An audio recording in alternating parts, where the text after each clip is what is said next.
우리 좌우에 계시는 성도님들과 인사하겠습니다. 주님이 함께 하십니다. 네. 혹시 사진 좀 보여주시겠어요? 여러분 혹시 이게 어떤 꽃인지 알아보시겠습니까?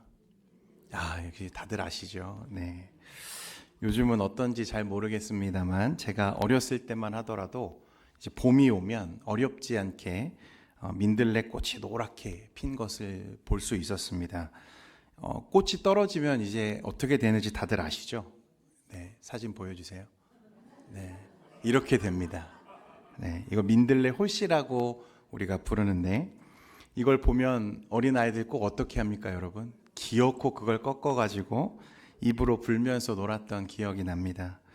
이게 또 날리기가 참 좋게 생겨가지고요. 아이들이 절대로 이걸 그냥 넘어가는 법이 없습니다. 한사코 발로 차거나 꺾어서 입으로 불어야만 직성이 이제 풀리는 거죠. 바람을 타고 사방으로 흩어지는 그 모습이 아이들 눈에는 마냥 신기하고 또 이쁘게 보이기 때문에 그런 것 같습니다. 그런데 조금 자라서 가만히 좀 생각해 보니까 이 민들레 꽃의 입장에서는 그날이 참 잔인한 날이었겠구나 그런 생각이 듭니다. 누군가의 손에 꺾이고 거센 입김이나 매서운 바람에 자식 같은 홀씨들이 사방으로 갈기갈기 찢겨 날아가는, 사실상 죽는 거죠. 바람에 뜯겨서 뿔뿔이 흩어지는 하얀 홀씨들을 보면 그 자리에서 완전히 이제 끝난 것처럼 보여집니다. 그런데 참 놀라운 것은 그렇게 찢기고 흩어져서 죽음을 맞이하는 그 순간이 사실은 민들레가 자신의 생명을 온 들판으로 무한히 확장해내는 가장 위대하고 완벽한 생존의 전략이라는 사실입니다. 바람이 불지 않으면, 누군가 꺾어서 흩날려 주지 않으면 민들레는 더 넓은 세상으로 나갈 수가 없다는 거죠. 죽음처럼 보이는 그 흩어짐이 수백, 수천, 수만의 새로운 생명을 잉태하는 위대한 시작이 된다는 것입니다. 제가 왜 서두에 이 민들레를 갑자기 이야기하냐면요, 꼭 교회가 이 민들레와 같다는 거예요. 성도 여러분, 우리는 지난 시간에 기독교 역사상 최초의 순교자 누구죠? 우리 스데반 집사님의 순교의 장면을 함께 묵상했습니다. 자신을 향해서 살기를 띠고 돌을 던지는 사람들 앞에서도 집사님의 얼굴은 천사와 같이 평온하고 평안했습니다. 마지막 순간에 하늘 보좌에서 자신을 응원하며 일어서신 주님을 그가 보면서 자신을 치는 자들의 죄를 용서해 달라고 마지막 기도를 남기고 잠들었습니다.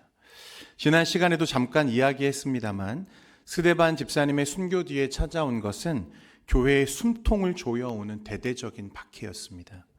스데반의 순교는 예루살렘 교회 전체를 사방으로 찢어놓는 대대적인 핍박의 신호탄이었다는 거예요. 오늘 본문 1절 말씀에 보면요, 그날의 참담한 상황을 이렇게 기록합니다. 우리 같이 한번 읽겠습니다. 시작. 사울은 그가 죽임당함을 마땅히 여기더라. 그날에 예루살렘에 있는 사마리아 모든 땅으로 흩어지니라. 아멘. 이전까지는 사도들을 위협하고 몇 대 때려서 감옥에 가두는 정도였습니다. 그러나 스데반의 죽음을 기점으로 예루살렘 교회 전체를 향한 무자비한 폭력이 이제 시작되었어요. 3절에 보니까 사울이 교회를 잡멸할세 각 집에 들어가 남녀를 끌어다가 옥에 넘기니라 라고 말씀합니다. 사울이 교회를 잡멸했다 이렇게 기록되어 있는데, 여기서 잡멸하다는 말은요, 신약 성경을 통틀어서 오직 이 사도행전 8장 3절에 딱 한 번만 쓰인 아주 잔인하고 무서운 의미를 가진 단어입니다. 이 단어는요, 주로 두 가지 상황에서 쓰이는 단어예요. 하나는 피에 굶주린 사나운 맹수가 날카로운 발톱과 이빨로 먹잇감을 찢어낼 때, 그럴 때 쓰이는 단어이고, 또 하나는 덩치 큰 야생 멧돼지가 정성껏 가꿔 놓은 아름다운 밭에 난입해서 닥치는 대로 짓밟고 뿌리채 파헤쳐서 완전히 쑥대밭으로 만들 때 쓰는 단어가 이 단어입니다. 잡멸하다. 그러니까 지금 사울이 교회를 잡멸했다, 이것은요, 점잖게 영장 들고 와서 사람을 체포해 가는 것이 아닙니다. 마치 이성을 잃은 사나운 맹수가 문을 부수고 성도들의 집에 뛰어 들어가서 남녀노소를 가리지 않고 짐승을 다루듯 폭력을 행사하며 머리채를 끌어다가 옥에 지금 가두는 일이 생겼다는 거예요. 그야말로 예루살렘 교회라는 아름다운 포도원을 무참히 짓밟아 갈기갈기 찢어놓고 이번 기회에 아예 이 예수 믿는 예수쟁이들 씨를 말려야겠다 작정이라도 한 것처럼 잔인한 폭력이 이어졌다는 것입니다. 여러분, 그동안 예루살렘 교회가 어떤 곳이었습니까?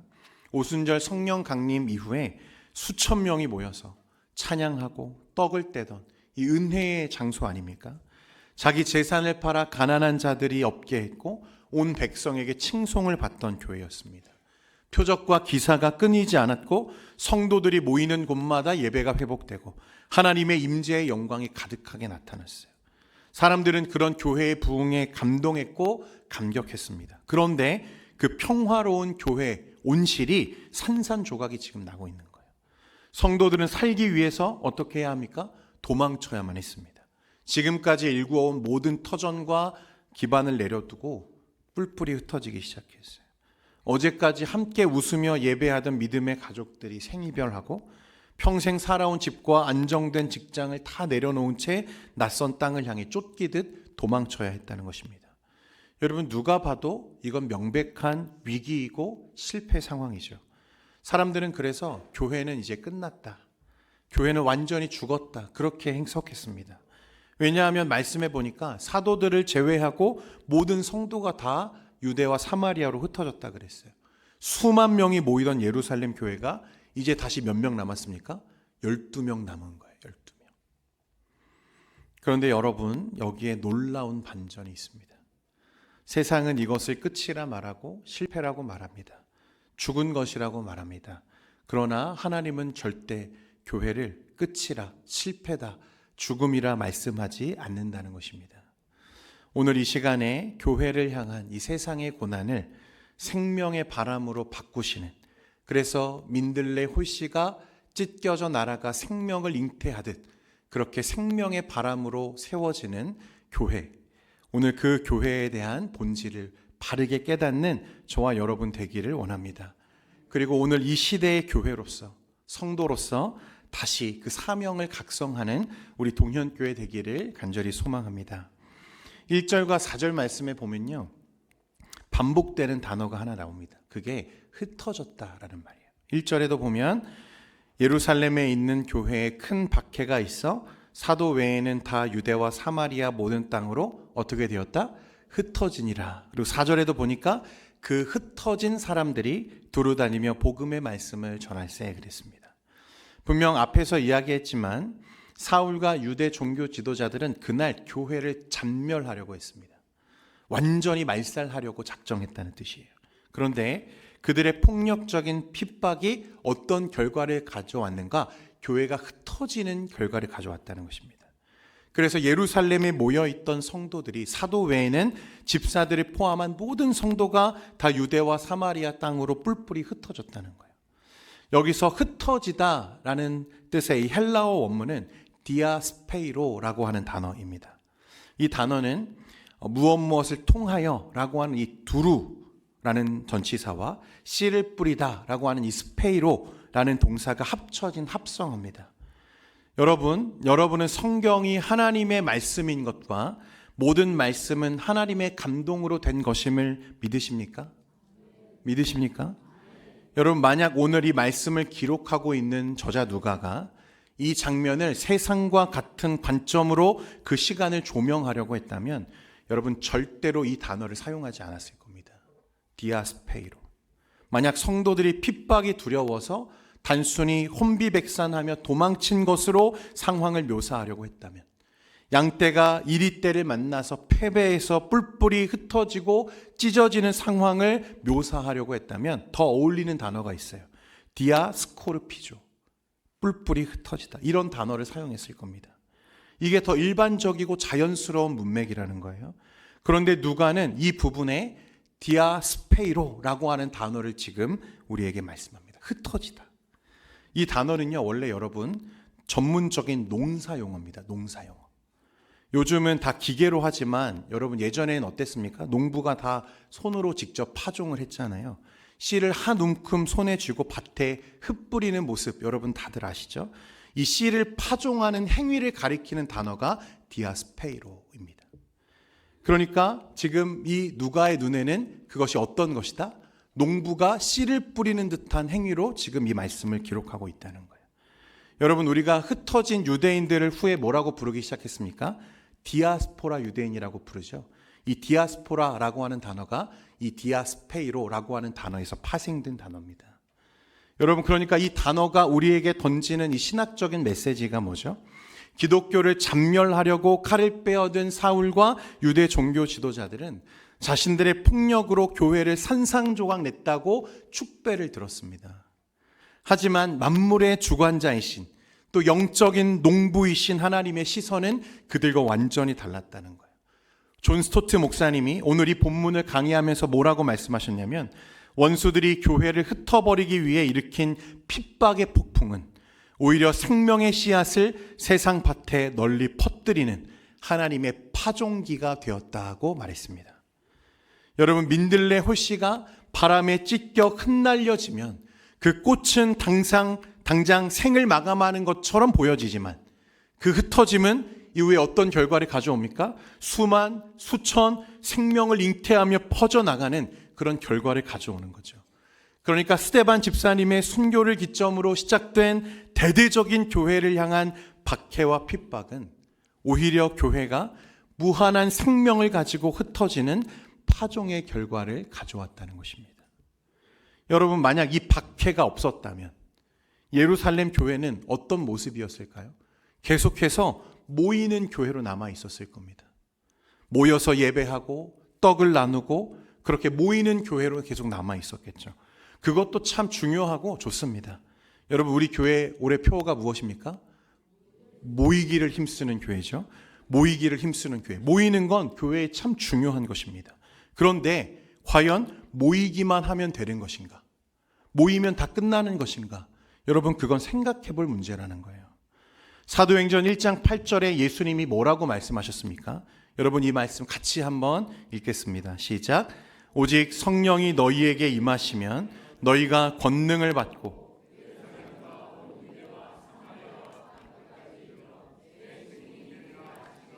아멘. 여러분, 주님이 말씀하시기를 주님의 계획은 예루살렘에만 있는 것이 아니라 그것을 넘어서 어디까지? 사마리아와 땅끝까지 이르러 구원의 은혜가 흘러가는 것이 주님의 계획이죠. 그런데 예루살렘 교회는 어떻게 하고 있었어요? 모이기를 힘쓰긴 했지만 머물러 있었다는 거예요. 여러분, 모이는 것은 중요하지만 모이는 것이 끝은 아니라는 것을 기억할 수 있기를 원합니다. 예루살렘 교회의 부흥은 놀랍고 위대하지만 하나님의 계획은 거기서 안주하지 않았어요. 영적인 농부이신 하나님께서 직접 박해라고 하는 이 거친 바람을 통해서 모여만 있는 씨앗들을 세상 밭으로 흩날려 보내기 시작하셨다는 것입니다. 고난은 아팠지만 그 고난 덕분에 예루살렘에 갇혀있던 복음이 드디어 세상을 향해서 날아가기 시작합니다. 그리고 이 기가 막힌 하나님의 섭리와 계획을 흩날려 보내지기 시작한 성도들이 깨닫기 시작해요. 4절 말씀에 다시 보면요, 그 흩어진 사람들이 두루 다니며 무엇을 했다고 말합니까? 복음의 말씀을 전했다.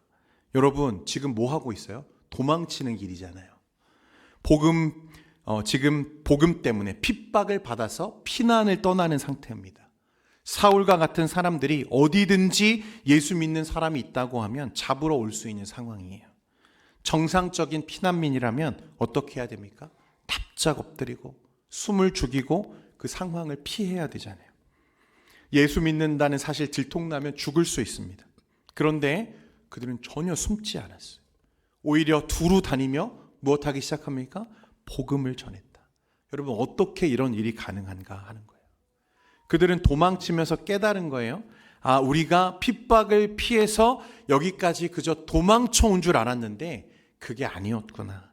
하나님께서 나를 이 낯선 땅에 복음의 씨앗으로 심으신 거구나. 이것을 깨달았다는 것입니다. 자신들이 억울한 피난민이 아니라 성령의 바람을 타고 날아온 파종자요, 선교사임을 그들이 자각하기 시작했다는 거예요. 그래서 고난을 해석하는 눈이 정체성이 완전히 달라지기 시작하죠. 예루살렘의 따뜻한 온실, 그 열정적인 예배들, 그 표적과 기사가 왜 그립지 않았겠습니까? 그런데 그들은 이제 낯선 흙 속에서 내가 썩어져 피워낼 생명의 열매를 기대하며 앞날을 바라보기 시작했다는 거예요. 여러분, 그래서 교회는 이날을 기점으로 모이는 교회에서 어떤 교회로 전환됩니까? 흩어지는 교회로 전환되기 시작합니다. 오늘 설교 제목이 뭡니까, 여러분? 흩어지는 교회예요. 이게 교회의 정체성입니다. 선교적 교회예요. 그래서 교회사 가운데 이 예루살렘 교회의 박해는요, 너무나도 위대하고 결정적인 전환점으로 기록되었습니다. 교회가 자기들끼리 성전에 모여서 은혜를 누리던 모이는 교회에서 비로소 세상 한가운데로 생명을 품고 돌진하는, 흩어지는 교회로 그 진짜 정체성을 드러낸 날이기 때문에 그렇습니다. 여러분, 오늘날 이 시대를 살아가는 모든 교회도 동일합니다. 우리는 단지 이 안전하고 따뜻한 예배당에 우리끼리 모여서 교제하기 위해 부름받은 사람들이 아니라는 거예요. 예수님은 저와 여러분을 세상의 빛과 소금이라고 하셨는데, 소금이 짠맛을 내려면 소금통 안에 모여만 있어서는 안 되는 거죠. 음식 위에 뿌려지고 녹아져야 맛을 내기 시작하는 것입니다. 여러분, 우리는 모이기 위한 교회가 아니라 세상 속으로 흩어져서 내가 심겨진 그곳에서 생명을 피워내기 위한 흩어지는 교회인 줄 분명히 믿으시기를 바랍니다. 계속해서 말씀해 보면 오늘 흩어지는 교회에 아주 중요한 두 가지 영적 원리를 우리에게 설명합니다. 첫 번째는 흩어지는 교회는 소수의 유력한 사역자가 아니라 일상을 살아가는 가장 평범한 성도들을 통해서 세상에 드러난다는 사실입니다. 1절 하반절에 보니까요, 말씀을 유심히 보니까 이렇게 되어 있어요. 사도 외에는 다 유대와 사마리아 모든 땅으로 흩어지니라. 사도 외에 다 유대와 사마리아 땅으로 흩어졌다. 이 말씀 속에 교회를 잔멸하려고 했던 핍박자들의 치명적인 실수가 하나 숨어 있습니다. 그들은 어떻게 생각했냐면 교회의 중심축과 같았던 이 위대한 사도들, 이 사도들만 예루살렘에 고립시켜 묶어두고 나머지 일반 백성들, 성도들을 다 쫓아내면 교회가 자연스럽게 고사되어질 거라고 생각한 거예요. 사도들만 예루살렘에 묶어두면, 나머지를 다 흩어놓으면 이제 그 교회가 잔멸될 거라고 생각했다는 것입니다. 여러분, 타오르는 모닥불 중심을요, 발로 막 비벼서 밟으면 불이 잘 꺼집니까? 안 꺼집니까? 잘 안 꺼져요. 이 불씨가 오히려 바람을 타고 얼마나 번져나가게 될지는 그들이 예상하지 못했다는 것입니다. 이때 쫓겨난 사람들은요, 사도들이 아니었어요. 훈련받은 선교사도 아니었습니다. 이름 없는 평신도들이었어요. 여러분, 레슬리 뉴비긴이라는 분이 이런 말을 했습니다. 세상 속에서 교회의 참된 사역은 목회자가 강단에서 하는 사역이 아니라 평범한 성도들이 자신의 세속 직업과 일상 속에서 행하는 사역이다. 저는 이 통찰에 100% 공감합니다. 여러분, 우리는 신앙생활 하면서 선교나 복음 전도는 특별한 훈련받은 사람, 대단한 믿음을 가진 영적인 리더들, 목사님이나 선교사님들이 하는 거지, 나처럼 하루하루 밥 벌어 먹기 힘든 바쁜 평범한 사람이 무슨 선교를 할 수 있어, 이런 생각을 하죠. 여러분, 그런데 그건 정말 잘못된 생각입니다. 예루살렘의 한계를 뛰어넘어서 온 세상으로 복음의 문을 열어젖힌 사람들은 거창한 직분을 가진 자들이 아니라 밥 먹듯이 표적과 기사를 행한 사도들이 아니라 그리스도의 십자가 복음을 가슴에 품고 하루하루를 치열하게 살아냈던 평범한 성도들이었다는 사실입니다. 하나님은 그 흩어진 일상의 자리에서 비록 나는 연약하지만 내 안에 사시는 예수 그리스도를 드러내겠다고 다짐하는 여러분들과 같은 평신도 선교사들을 통해서 교회의 새 시대를 열어가신다는 것입니다. 여러분, 누가 선교사라고요? 자, 내 가슴에 손을 얹어 보십시오. 네, 내가 선교사다. 따라합니다. 내가 선교사다. 네, 내가 선교사다. 이게 교회를 향한 하나님의 부르심이라는 거예요. 두 번째로, 흩어지는 교회는 복음의 능력으로 세상의 모든 장벽을 무너뜨리는 교회라는 것입니다. 말씀에 보면요, 이 고난의 바람을 타고 날아간 씨앗, 그 중에 이 빌립 집사님이 어디에 툭 하고 떨어졌냐면 사마리아 성에 떨어집니다. 5절 말씀에 보니까 빌립이 사마리아 성에 내려가 그리스도를 백성에게 전파하니 그랬습니다. 여러분, 이 사마리아라는 지명이 등장할 때마다 당시 유대인들이 느꼈을 이 긴장감을 여러분들이 좀 이해하실 필요가 있습니다. 정통 유대인들은요, 이 사마리아 사람들을 향해서 더러운 혼혈 민족이라며 개나 돼지처럼 취급했습니다. 이게 역사적인 이유죠. 무려 700년이 넘는 시간 동안 여러분, 유대인들과 사마리아인 같은 민족임에도 불구하고 그들은 서로 미워하고 반목하며 살았다는 거예요. 700년입니다. 단단하게 굳어진 미움의 벽이 있는 거죠.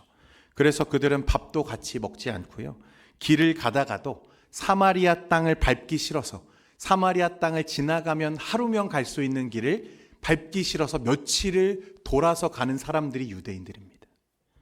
그런데 이 박해를 피해서 유대인이었던 빌립 집사님이 어디까지 흘러갔어요? 사마리아까지 갔다는 거예요. 그들을 혐오하고 있는 차별의 장벽이 그들 사이에 있는 거죠. 빌립 집사님도 왜 달랐겠습니까? 그도 유대인인데요. 그런데 그가 사마리아 한가운데 오게 되었고, 빌립 집사님은 오늘 말씀해 보니까 그곳에서 무엇을 했어요? 그리스도를 백성에게 전파하기 시작합니다. 여러분, 그 말은 예루살렘에 울려 퍼졌던 생명의 복음 그대로를 가장 혐오하고 가장 멀리하고 싶었을 사마리아 지역에 동일하게 똑같은 복음으로 선포하고 증거했다는 것입니다. 빌립은 세상이 만들어 놓은 이 차별의 장벽, 혐오의 장벽, 문화의 장벽을 십자가의 복음으로 지금 허물어 버리고 있는 거예요.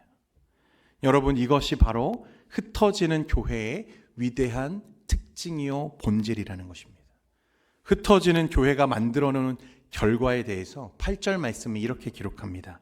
우리 8절 같이 읽겠습니다. 시작. 그 성에 무엇이 있다고요, 여러분?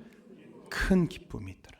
여러분, 복음이 들어가면 세상의 장벽들이 허물어지고 치유의 역사가 일어나고 회복이 일어나고, 언제 아멘 하시는지 보겠습니다. 큰 기쁨이 임하는 줄 믿으시기를 바랍니다. 여러분, 이게 교회라는 거예요. 교회. 그러니까 그 지역에 교회가 있으면 어떤 일이 일어나야 돼요? 기쁨이 일어나야 돼요. 그 지역 사회가 기쁨이 넘쳐야 됩니다. 할렐루야. 여러분, 교회사에, 우리 한국 교회사에 아주 유명한 일화가 하나 있습니다. 전북 김제에 가면요, 한국 기독교 초창기에 세워진 이 금산교회라는 교회가 있습니다. 이 교회를 세운 분이 누구냐면 당시 그 지역의 부자였고 지주였던 조덕삼이라고 하는 분이 이 교회를 세웠어요. 그리고 그 집에는 마부로 일하던 머슴이죠, 이자익이라고 하는 청년 머슴이 있었습니다. 선교사님을 통해서 이 김제 지역의 복음이 전해졌고, 우연치 않게 이 복음이 주인과 머슴 두 사람에게 함께 이제 복음이 들어간 거죠. 그래서 아이러니하게도 두 사람이 한 교회를 섬기는 장면이 연출됩니다. 들리는 이야기에는 이 조덕삼 주인이 자신의 집에서 일하는 머슴 이자익에게 복음을 전했다고도 전해집니다. 어쨌든 두 사람은 한 교회에서 지금 열심히 일하는 거죠. 여러분, 근데 이것만으로도 당시 사회적 개념으로는 말이 됩니까? 안 됩니까? 안 되는 일이었어요. 주인과 머슴이 한 교회를 섬긴다. 이제 교회가 잘 성장해서 마침내 첫 번째 장로를 뽑는, 장로를 선출하는 피택 날이 되었습니다. 사람들은 당연히 누가 장로가 될 거라고 생각했어요. 예배당을 짓고 헌신한 주인 조덕삼 씨가 장로가 될 거라고 예상을 했습니다. 그런데 투표함을 열어보니까 놀랍게도 주인은 떨어지고 머슴이었던 누구? 이자익이, 청년 이자익이 장로가 된 거예요. 여러분, 양반과 상놈의 신분 차이가 엄격했던 당시 시절입니다. 근데 왜 아멘 하시는 거예요, 지금? 네. 교인들은 순간 찬물을 끼얹은 듯 조용해졌대요. 아, 이제 우리 교회 끝났구나. 화가 난 주인이, 자존심 상한 주인이 머슴을 쫓아내고 교회 문을 닫겠구나. 다들 그렇게 생각했습니다. 그런데 그때 떨어져서 자존심이 상할 대로 상했을 이 조덕삼 씨가 뚜벅뚜벅 걸어 나와서 교인들에게 이렇게 말했다는 거예요. 교우 여러분, 참으로 훌륭한 결정을 하셨습니다. 저희 집에서 일하는 이자익 영수는 저보다 신앙의 열의가 훨씬 높습니다. 저는 오늘부터 이자익 장로님을 잘 받들어 교회를 섬기겠습니다. 이 세상의 계급장, 양반이라는 자존심, 십자가에 못 박은 것입니다. 그래서 주일이면 머슴이었던 이자익 장로를 강단에 세우고, 당시에는 장로님들이 설교도 하고 그랬거든요. 자신은 바닥에 꿇어 앉아서 설교를 듣기 시작합니다. 그리고 훗날에 이 머슴이었던 이자익 장로를 평양신학교에 보내서 목사님으로 만들어요. 자신은 평생 그를 섬기는 장로가 되었습니다. 여러분, 이것이 바로 우리 신앙 선배들의 삶의 현장에서 드러났던 세상의 장벽을 무너뜨리는 흩어지는 교회의 모습이었습니다. 왜 이렇게 눈물이 나요? 네. 여러분, 이 이자익 목사님이요, 저희 총회 역사상 총회장을 3번이나 역임하는 한국교회 거목이 되셨거든요. 여러분, 이게 한국교회에 지금도 내려오는 역사 기록입니다. 먼 나라, 이웃 나라의 이야기가 아니라 한국교회에 있었던 복음의 사건들이에요. 여러분, 복음은 모든 불가능한 장벽을 뛰어넘고 진정으로 하나 되게 하는 이 생명의 진리인 줄 믿으시기를 바랍니다. 여러분, 선교사라고 하면 흔히들 비행기 타고 멀리 저 아프리카나 오지로 떠나시는 특별한 선교사님들만 생각하시죠. 그분들 너무 귀합니다. 그런데 진짜 선교는요, 흩어지는 교회로 부름받은 저와 여러분의 아주 평범한 일상 속에서 이미 시작되어 있는 것입니다. 당장 내일 아침에 무거운 몸을 이끌고 피곤하게 출근해야 하는 여러분들의 치열한 직장들, 그리고 때로는 도무지 말이 안 통해서 답답하고 한숨 나오는 우리 가정들, 내 집들. 여러분, 그곳이 어디입니까? 하나님이 우리를 흩으셔서 심어두신 여러분들의 사마리아인 줄 믿으시기를 바랍니다. 우리는 그곳에서 주님께서 말씀하신 대로 빛으로 소금으로 사는 거예요. 여러분, 빛과 소금의 가장 위대한 특징이 무엇입니까? 세상 그 어떤 것으로도 대체가 불가능하다는 것입니다. 그리고 무엇보다 빛은 억지로 빛나려고 땀 흘려 노력해서 빛내는 게 아니에요. 소금은 짠맛을 내려고 애쓰고 힘쓰지 않습니다. 그저 그 자리에 존재하기만 해도 어두움이 물러가고 존재 자체로 짠맛을 내며 부패를 막아내는 거예요. 여러분, 우리의 신앙생활도 마찬가지입니다. 내 힘으로 억지로 관계를 개선해 보려고 하고 억지로 장벽을 부수려고 발버둥 치라는 것이 아닙니다.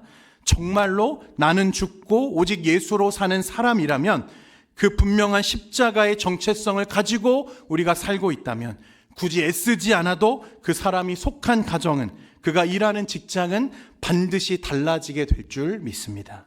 에베소서 2장 14절 말씀에 보면, 그는 우리의 화평이신지라 둘로 하나를 만드사 원수된 것 곧 중간에 막힌 담을 자기 육체로 허시고 라고 했습니다. 우리의 무엇이라고요, 여러분? 화평이라고 했어요. 예수 그리스도께서 화평이시라고 말씀합니다. 성경은 예수님이 화평을 가르치셨다 그렇게 말씀하지 않으시고 그분 자신이 우리의 화평이라고 말씀하세요. 화평은 어떤 기술이 아니라는 것입니다. 단지 인간적인 성숙함이나 관계의 노하우가 아니라는 거예요. 참된 화평은 내 안에 살아계신 예수 그리스도, 그분 자신에게서 나오는 것입니다. 그러니까 주님이 내 안에 살아계시다면 그분의 생명이 내 말에 묻어나오기 시작해요. 그분이 내 눈빛에 그 사랑이 배어나오기 시작합니다. 그분의 온유한 성품이 내 태도 속에 흐르기 시작하는 거예요. 여러분, 그러면 놀라운 일이 일어나요. 경쟁과 미움으로 굳어졌던 직장의 담벼락이 무너지기 시작하고 오해와 상처로 차가워졌던 우리 가정의 벽이 허물어지기 시작합니다. 끊어졌던 대화가 다시 이어지고 닫혔던 마음이 다시 열리고 죽어가던 관계 속에 생명이 움트기 시작해요. 왜 그렇습니까? 내 안에 살아계신 예수 그리스도가 화평이시기 때문에 그렇습니다.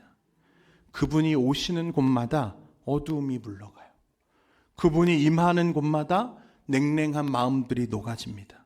그분이 역사하시는 곳마다 원수된 담이 허물어져요.